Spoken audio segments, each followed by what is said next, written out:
make a difference, and you can't improve your jump shot, you can't improve your free throw shooting. It's even hard to improve your turnovers. What's easier to improve is, are you screening better? Are you rolling harder? Are you doing this and that? Are you stepping up on ball screens? Are you trailing? Things that are more effort related or unskilled related. And so I thought we had a really good session. I think our players are excited. The little I got a chance, and I've watched them a couple times because I actually talk to Foster quite often. So I watch him. I know Bob McKillop. I know Draymond and Steph are probably having a field day out there.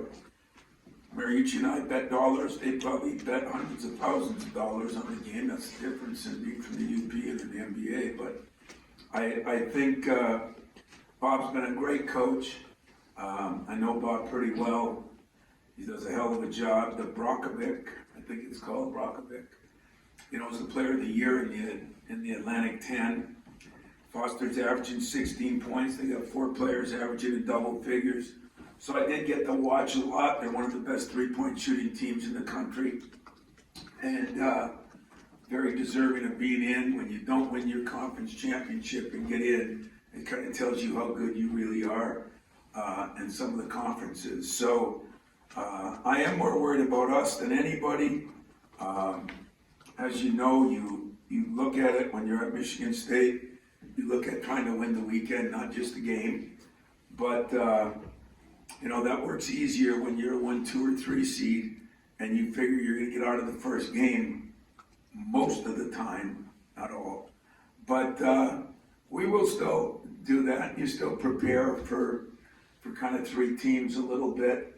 I'm excited that we're on Friday. That'll give Tyson maybe a chance.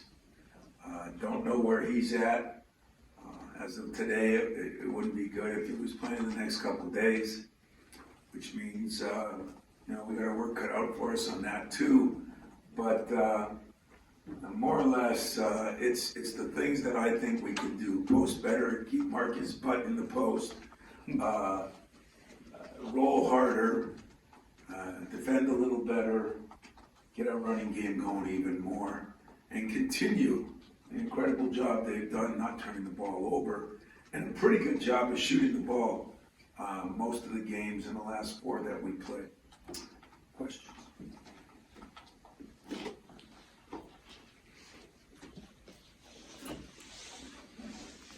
About your feelings when you saw, I know you've been talking about Foster, as you said, a couple weeks ago even, but as you saw that pop up, did you kind of have an inkling that might be a possibility?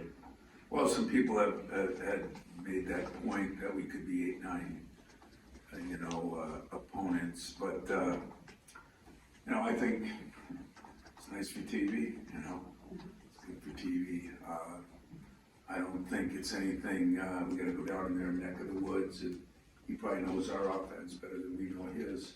But at the same time, at least I know we're playing a good program that does it the right way. And as I said, I've been a Foster fan before, during, and I will be after. Tom, I do remember a while ago when Foster was here and he got a chance to wear the coaching hat a little while and made an impact. What do you say about your players who have the ability to still impact your program while they're at other places? I will answer this question, but I'm not going to make this Foster lawyer, Tom Izzo, or, I'm not. We got so many good players that deserve some credit, but I will answer that. Listen, I've had great respect for Foster since he was in 9th grade. I do think he's a coach on the floor. I think he's as smart a guy as I've ever played against. Bob should use him in their scouting report. He's probably more valuable than their assistants, and that's no insult to their assistants. But he knows our players, he knows me, he knows our plays. So, but at the end of the day, players still play the game, Bob McKillop is such a good coach that Foster wasn't there, he's gonna have Michigan State down. It's a matter of how we execute, how they execute, how they shoot, how we shoot. Who wins the effort-related battles, that'll determine the game. But I hope and pray for all of you that, number one, you don't make that the storyline, and number two, that puts pressure on Foster too. You're in the NCAA tournament, it should be exciting, you should enjoy it. And I know our players probably felt a little weird. I mean, Foster Lawyer didn't leave here in a bad way. He left here in a great way, and those guys, a lot of them stay in touch with him, along with Rock. I talk to him every couple weeks, along with Kiffier and along with Jack Hoiberg. So it was kind of a strange way that maybe that many left in everybody's mind, but it was all for good reasons, and they've all been successful in their own way, and nobody's happier for them than I am, to be honest with you. John, you showed it in the beginning, but you watched David Timothy here. I mean, what a kind of big season, and a team that can shoot the ball, to free ball that well, and as many guys that can. What's kind of the danger of facing a team like that? Well, I don't know if it's a danger. It's not like we're a 1 seed and they're a 12 seed, or a 14 seed. It's, we got a good team, they got a good team. We both got our deficiencies, or we'd both be ranked, seated higher. But there is no question that the 3-point, if you look at teams that can beat teams, the 3-point shot becomes very effective in the tournament, as evident by our Middle Tennessee loss. But at the same time, if you can defend the 3, which for the most part we've done a pretty good job of over the year, maybe it works in our advantage. So they're not just a team that shoots threes. Their post player is the MVP of the league, and he can do a lot of things inside too. So, I've watched them more to watch Foster, and since I know Bob so well, but I didn't watch him, to say, hey, what will we do against this and that? So by tomorrow I'll give you that scenario. I guess we talked a little bit about this the other day, that, kind of bouncing back and feeling like things are going in the right direction, having that positive feel. Obviously, you've done this a lot of times and can maybe sense a team a little bit and where they are mentally heading into a tournament. Having a day to kind of process and seeing them today, do you feel like there does feel like a refreshing on this team, and they do have that little something in them that maybe could potentially lead to something? Well, I do, but I'd be the first to tell you, that when you win a big game against Indiana or something and go to Penn State and lay an egg with a 15-point, what I told you guys the whole year, I think you've seen in the last 5 nights. The whole country's been, a little more up and down, and so that means guys that are supposed to be educated and supposed to have a pulse on things. I don't think anybody's had as good a pulse. But I will say this, after that game, they were disappointed. We all knew that in our minds, Purdue's a little better team than we are. But we also knew that with doing a few little things, we could have found a way to steal the game.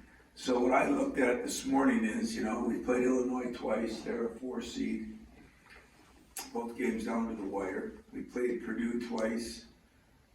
What are they, 2 to 3 seed? 3 seed. And we played Wisconsin and beaten them 2 out of 3. So those are the highest seeds. We played Baylor, we played Kansas, out of conference. We played Connecticut, who's a 5th seed, beat them. I still say that we were playing very well early. We went into a mid-season slump that affected us offensively and defensively, which was disappointing. But, we probably ended up a little bit more like we thought. We had a very inexperienced team. Semi-young, but very inexperienced. Now we have a team that'll play the Big Ten tournament, and only 2 guys even played in it, really. Now we have a team that'll play in the NCAA tournament that, Jew didn't play in it when he was here when he was a freshman. Markey and Gabe played a little bit. Gabe did, and the next year nobody played in it. And last year Gabe played, and Markey played a little bit, and Jew played very little, I think. So we're not as experienced in that area in a lot of ways, but who we've beaten, who we played to the wire, where they're seated or where I thought they would be seated. I just think it's one of those years that you could get beat your first game, but I got a feeling there's gonna be a lot more higher seeds beating lower seeds, because I don't think the difference is like North Carolina and Michigan State of 10 years ago. Tom, you mentioned knowing Bob McKillop for a long time. I'm wondering, I mean, he's obviously been there 40 years, but I'm wondering when you first met him and sort of your relationship with him. You know, I met him probably on the road a long time ago, but I got to spend a little time with him when him and I went out and saw Draymond and Steph. And he was at the game, I was at the game, and we talked then, and then he was on the ethics committee, and I was on some committees. And then last year, I was at a tournament somewhere, an AAU tournament, and we sat down in a restaurant and actually spent some real time. But if you talk to anybody, he's not only a great coach, but an incredible guy. And he is a coach's coach. He's done it the right way. He's had chances to go to a lot of places. He loves where he's at. He's done a good job where he's at. He's kind of one of those guys that I would say I have a 10 respect for. You know, him and John Beeline together were on the ethics committee. I think John was his assistant in one of the USA, whatever. So I know him, I know of him, and he's had an incredible career down there, doing it the way it's supposed to be done. So I respectfully like him, and I like him the other way too. We're gonna do one more and then get to the players. John? Tom, over here, Tyson's injury, how does that affect your preparation this week? And then part two, I guess, is completely separate. You talked about preparing for the weekend. What's your thought when you see Duke pop up there, Coach K, and what's going on? As far as Tyson first, I have no idea where he's at. You know, it's, I don't hide injuries very much around here. You know, he won't practice today and tomorrow, I know that for sure. Some guys respond quick to an injury and heal quicker than others. When you have that kind of injury, you know, everybody's different. The good news is the swelling has gone down, and that usually kind of makes a difference in the healing process. If it's swollen, it doesn't heal as fast. We got AJ, you know, with a little bit of an ankle sprain too. And even though he played so well in that game, you know, we're gonna have to monitor that and see where he's at. There's no question he'll practice and play, but we gotta be smart about that. And so I'm glad we play on Friday. I'm glad we play in the same time zone. The second part of the question was Duke. You know, we do go by, after my first couple of years, that you have to win the weekend to move on, and that's the way we've always done it. So it's nothing new, except the way the changes are with transfers and with COVID and not playing in the tournament. You know, a lot of these players don't know. I mean, I think, you know, my wife said, "You're gonna have a little watch party." I said, "No, you know," and she says, "Oh, you don't do that here anymore?" And I realized that was a good slap in the face. That was probably deserving, and then I thought about it. I think we played in 2 championship games of the conference, so that eliminated those 2 years of having one. I had to sit with you guys, and that was no fun. Then I had then we had the COVID year, and there was no tournament.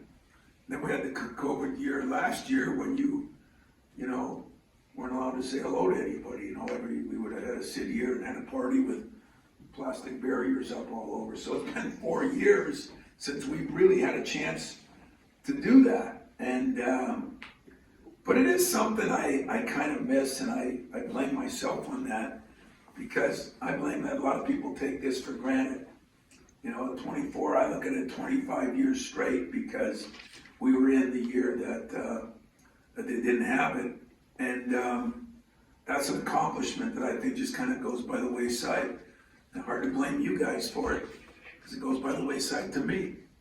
And maybe it was a good slap in the mouth today to say, I better start appreciating the things you get, because you know, Duke and Kentucky last year were watching, you know, and Matt quit giving money to Duke because he was mad they didn't make the playoffs. So I gotta start realizing that it is a privilege, it is something to celebrate, it is something to feel good about. And I will say this in closing, I think our players are excited. You know, I think they've been through the dirt. They got dragged through it by everybody, by fans, by media, and definitely by their coach. But I also think they figured out in the last 4 or 5 games where not only if we play the right way and do the right things, but how important it is that everybody does their job. And that's kind of what the meeting was about today. Can you do your job? You're supposed to roll. You're supposed to come off the screen tight. Can you do that? And I really enjoyed today, and whether they did it or not, because I sat up last night and I said, how can I make a difference in a week when it seems like there's a lot of things to control or to improve on? I looked at our 3-point shooting. I looked at our field goal shooting. I looked at our free throw shooting. And I said, you know, we don't have to improve on those. What we have to improve on is getting back to our kind of defense, getting back to running the ball, which doesn't take a skill, getting back to rolling, getting back to guarding ball screens right. And that's going to be the point of emphasis. There'll be some offensive and defensive things we're going to try to do to improve on that. But I think the good news is, as they say, what doesn't kill you makes you stronger. And I think whenever you go through something that's not comfortable, you either fall by the wayside or you rise up. Well, not many times do I go in the locker room after a game we lost that we maybe even could have won, even though I thought Purdue earned their victory. But I was proud of my team. I really was. I looked at them and I said, played their 3rd game in 3 days, put that pressure on them at the end of the season. You know, people were acting like, you know, maybe we wouldn't be in the tournament. I always thought we would have been, but maybe we wouldn't. We lost like 6 out of 10 or 7, whatever games we lost at the end. They picked themselves up. I didn't do it, they did it. And I'm proud of them for that, and I'll be proud of them today. And then tomorrow it's back to dog eat dog, you know, and we get ready for a game that I think we can win. Thank God. The one good thing about having experience or being old or whatever you want to call it, I've been here through a 5 seed, a 7 seed that's gone to a Final Four. So I'm a dreamer. And of all the years, somebody, it ain't going to be chalk like it was in 01, where I think we had 3 1s and a 2. That's not happening. I don't think. And I could be wrong.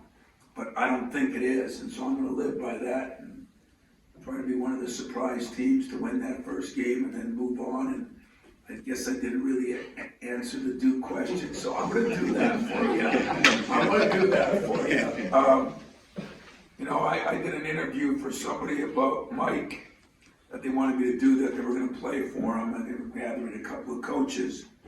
I said, there's no question in the world that Tom Izzo, the Italian guy, is Mike Krzyzewski, the Polish guy's best friend, because we've been beaten like a drum by them. I'm saying that we haven't won a couple of the last 3, and so it would make me real happy to play Duke, mostly because that means we won the opener, and second of all, you know, in a year where a guy like that has done so much for college basketball, so much for basketball, I sat up last night and watched their game.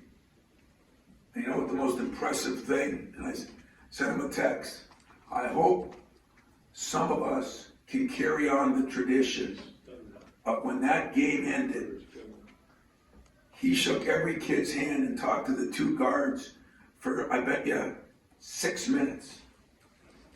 And I said, that's the way it's supposed to be. So it would be exciting, it'd be an honor. The best part about it was we won the first game, because that's going to be a dogfight, I promise you. All right, does that help? Thanks. All right, players, you can have them.